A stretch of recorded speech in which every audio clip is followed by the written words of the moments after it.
The subject of the argument that could get you into trouble. To tell us more about that, licensed psychologist Dr. Wendy Rice joins us. Doctor, welcome to West Michigan's Morning News. Thank you so much. So what's okay to argue about and what's not?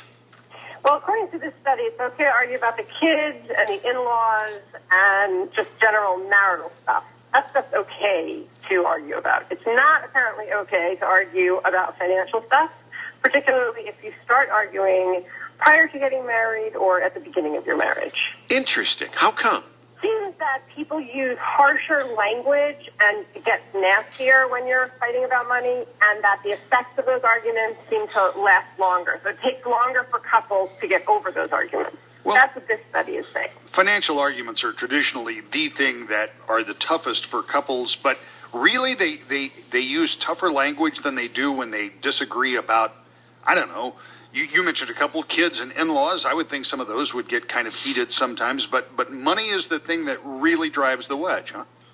Well, that's what it seems, but I also noted that the researchers who did this study are financial planners. So they analyzed data from 4,500 people from a broader national survey, and what they came up with was that financial arguments are the worst arguments. However, I think, I work a lot with special needs kids, and I can tell you that having a child with special needs can destroy a marriage as well. So there's the rub. What do they then suggest to do?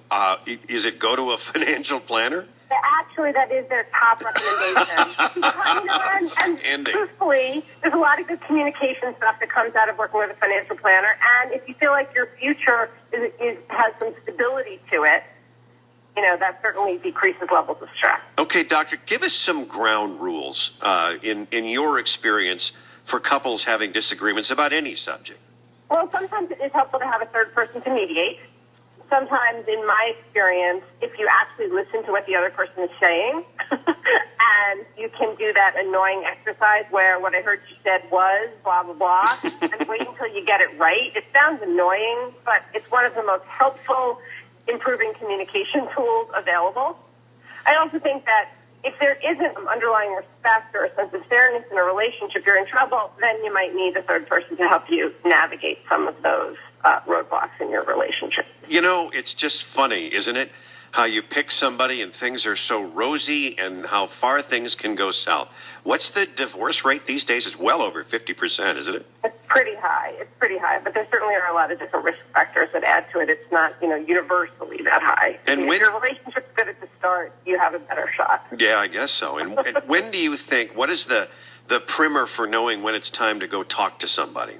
Oh, I think when your level of unhappiness is pretty pervasive and it's been going on for more days than not. And if you're just feeling angry and frustrated, I don't think you have to wait for things to go completely south before you go talk to somebody. We're there, and sometimes a couple of sessions with somebody who can help you with communication and maybe identify some of the underlying issues can save a whole lot of angst later on. Or your wife will let you know.